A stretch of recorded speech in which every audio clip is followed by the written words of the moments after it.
আসসালামু আলাইকুম। কালকে আলহামদুলিল্লাহ পবিত্র ঈদ, কুরবানির ঈদ। তো সকলকে জানাই কুরবানির ঈদের অনেক অনেক শুভেচ্ছা। আর চেষ্টা করবো সকল ধরনের হারাম জিনিস থেকে দূরে থাকতে। আর যে আমাদের কোনো কুরবানির যেই চামড়াগুলো, মানে গরুর যেই চামড়াগুলো, ওগুলা ম্যাক্সিমাম মাদ্রাসার যেই স্টুডেন্টরা আসে বা মাদ্রাসাতে দান করার ট্রাই করবো। সকালবেলা সবাই ভালো মতো ঘুম থেকে উঠে ফজর নামাজ পড়ে তারপরে নামাজ যাওয়ার চেষ্টা করবো ইনশাল্লাহ। তো এই সকলকে জানালাম ঈদের অনেক অনেক শুভেচ্ছা। ইনশাল্লাহ যদি কেউ থেকে থাকেন আমাদের আশেপাশে দেখা হবে ইনশাল্লাহ। আর যদি কালকে কাজ শেষ করার পর সময় পাই ইনশাল্লাহ আবার লাইভে আসবো।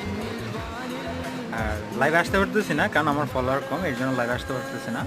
তো রিলসে দেখা